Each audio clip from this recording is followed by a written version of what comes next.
어렵고 복잡한 뉴스를 쉽고 재밌게 만나는 알고팡 보고팡 팡팡 뉴스 시작합니다. 먼저 첫 번째 키워드부터 살펴볼게요. 농민 수당이 뭐길래 어떤 내용인가요?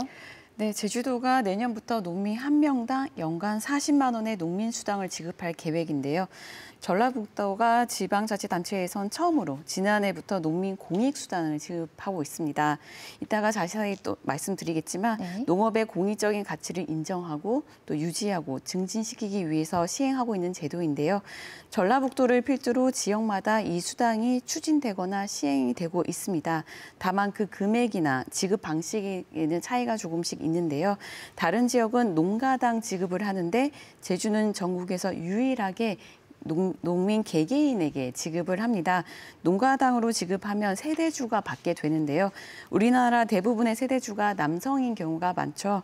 그래서 여성 농민은 소외된다는 한계가 있는데 제주의 경우는 성별을 떠나서 농민에게 지급하기 때문에 상당히 진전된 지급 기준이라고 평가를 받고 있습니다. 네, 지난주 행정사무감사에서 이 농민수당과 관련해서 논란이 불거졌었죠? 네, 맞습니다. 지난 21일 제주도의회 농수축경제위원회가 제주도 농축산식품국을 대상으로 행정사무감사를 벌였는데요. 현기로 농수축경제위원장이 농민수당 조례에 대해서 언급한 부분이 논란이 됐습니다. 아까 농민수당을 1년에 40만 원씩 지급한다고 말씀을 드렸는데요. 그 금액이 너무 적어서 과연 실효성이 있을까 하는 의문을 제기한 겁니다.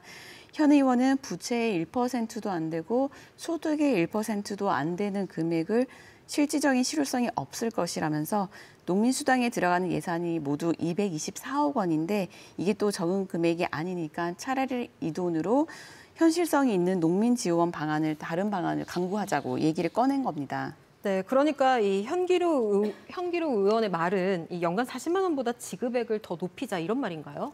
저도 처음엔 그렇게 생각을 했거든요. 근데 계속 이야기를 들어보니까 그 반대였습니다. 농민수당이 다른 직종과 형평성에 맞지 않다는 주장을 펼친 건데요. 현 의원은 농민 수가 많고 또 농민 단체가 많으니까 이런 조례를 만들 수 있었던 거 아니냐. 농민보다 더 취약하고 약한 조직은 이런 조례를 청구하지도 못할 것이라면서 이런 데서 발생한 사회적 갈등은 또 어떻게 해결할 것인가라고 말했는데요. 그러니까 농민보다 더 생계가 어려운 직종이 있는데 농민에게만 이런 수당을 지급한다는 건 불공평하다는 논리인 겁니다. 네, 조례를 제정할 당시에 충분히 여러 상황을 숙고해서 만들었을 텐데 뒷북이라는 생각이 듭니다.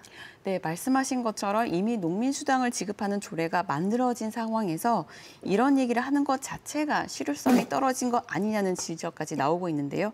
일각에선 현 의원이 위원장을 맡고 있는 위원회가 농수축경제위원회니까 내년 지방선거를 앞두고 상공업을 경영하는 기업이나 또 거기에 종사하는 사람들의 표를 의식한 발언이 아닌가 하는 얘기까지 나오고 있습니다. 네. 현 의원의 농민수당 발언이 언론 보도를 통해서 좀 알려지니까 농민단체에선 즉각 반발에 나섰는데요. 마침 이날은 제주시청 앞에서 제주여성농민대회가 열린 날이었습니다. 이들은 농민수당을 기본소득으로 잘못 이해하고 있는 현기로 의원을 내년 지방선거에서 심판하겠다고 외쳤습니다. 네, 현 의원이 농민수당의 취지를 잘 모르고 있다는 지적이네요. 네, 그렇습니다. 현 의원의 발언을 살펴보면 농민수당이 마치 농민들의 재정 상황이 좋지 않으니까 소득 일부를 지원해 주는 것처럼 이해하고 있다는 걸 알 수 있는데요. 이건 기본소득의 개념이지 농민수당의 개념이 아닙니다. 농민수당은 농민들이 농사를 통해서 생태계와 자연경관을 지키고 국민들의 식량을 또 안정적으로 공급을 하고 또 마을 안에선 육아나 노인 돌봄을 서로 해주는 역할을 하기도 합니다. 그러니까 농업을 업으로 하면서 다양한 공익적인 기능을 자연스럽게 하고 있다는 거죠.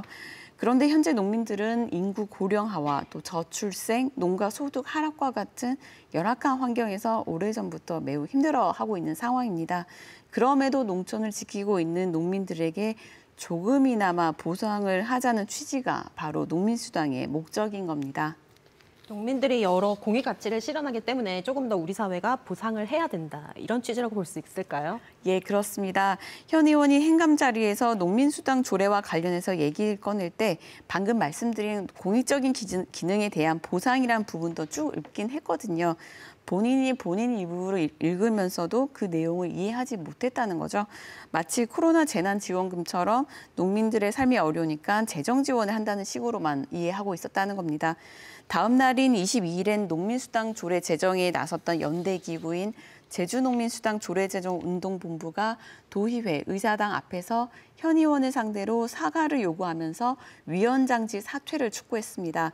이날 현기로 의원은 도민카페에서 운동본부와 만나서는 농민수당에 대해 철학이 부재했다고 인정하면서 이 부분에 대해서 사과한다고 말해서 농민수당 해프닝은 일단락이 됐습니다. 네, 담당 위원회 위원장이 조례 성격을 제대로 모르고 있었다는 대목이 참 씁쓸합니다. 두 번째 키워드로 넘어가죠. 비자림로 공공시설이 아니다. 어떤 논란인가요?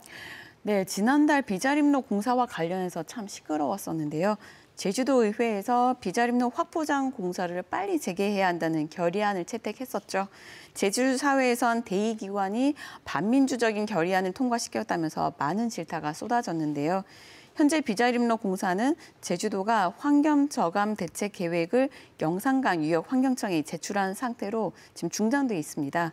빠르면 이달 중이나 다음 달 초까지 이행 계획이 잘 진행이 되고 있는지 확인이 끝나면 공사가 다시 시작될 수 있습니다. 네, 제주도는 11월에는 공사를 재개할 수 있을 거라고 전망을 하고 있죠. 네, 그렇습니다.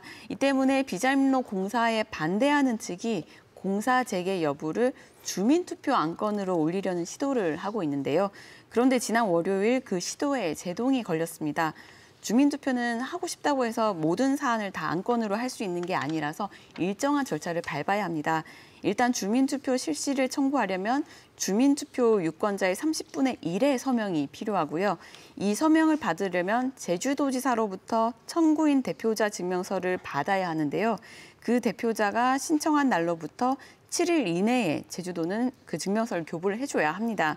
그런데 제주도 측에서는 주민투표 청구 심의위원회를 개최해야 하기 때문에 교부 처리 기간을 연장한다고 밝혔었습니다.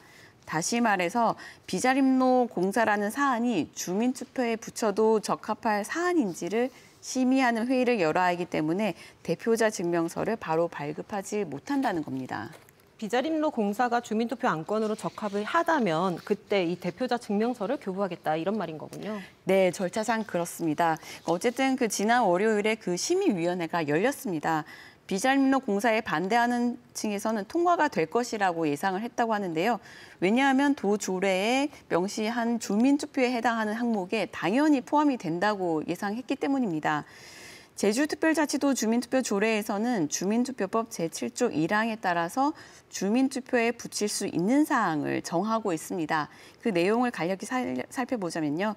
다수 주민의 이용에 제공하기 위한 주요 공공시설의 설치에 관한 사항이라는 게 있는데 비자림로는 다들 아시다시피 많은 관광객들과 도민들이 이용하는 공공시설, 도로잖아요. 이 점이 아니라 해도 또 다른 항목인 주민의 복리와 안전에 영향을 미치는 주요 결정 사항이라는 항목에도 해당이 될 수 있다고 반대층은 봤거든요. 그런데 막상 회의에서 심의위원 9명 중 6명이 반대를 해서 결론은 부결이 됐다고 합니다.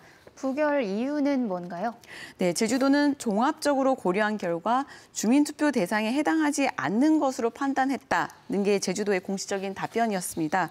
조례에서 명시한 항목 중에 어디에 부합하지 않는지에 대한 구체적인 답은 밝히지 않았다고 하는데요. 이 때문에 오늘 오전 비자림로를 지키기 위한 연대 모임은 도청 앞에서 기자회견을 열고 두 가지를 지적했습니다. 하나는 짧은 시간 안에 졸속으로 주민투표 청구 심의회를 구성하다 보니까 위원들이 조례에 대한 이해 없이 참여를 했다는 겁니다. 둘째로는 청구 요건 심의가 아닌 비자림로 공사의 필요성에 대해서 논의가 오가서 위원회가 그 권한을 넘어섰다는 점을 지적했는데요. 마치 그날 회의 분위기가 비자림로 공사 찬반을 놓고 논의한 것처럼 흘렀다고 합니다. 이건 회의의 본질이 흐려진 거라 볼 수 있는데요. 심의위원회의 목적은 비자림로 공사라는 사안이 주민투표에 붙일 수 있는 사안인지 아닌지를 심사하는 자리인 건데 그 회의 자리에서는 나쁜 선례를 남길 수 없다. 농로까지 주민투표에 붙일 거냐라는 말까지 나왔다고 합니다. 연대 모임은 제주도를 상대로 심의위원회 월권 행위를 즉각 철회하고 주민 참여를 보장하라고 촉구했습니다. 네, 비자림로 공사와 관련한 논란은 앞으로도 계속 이어질 것 같네요. 오늘 소식 여기까지 듣죠. 두 분 고맙습니다.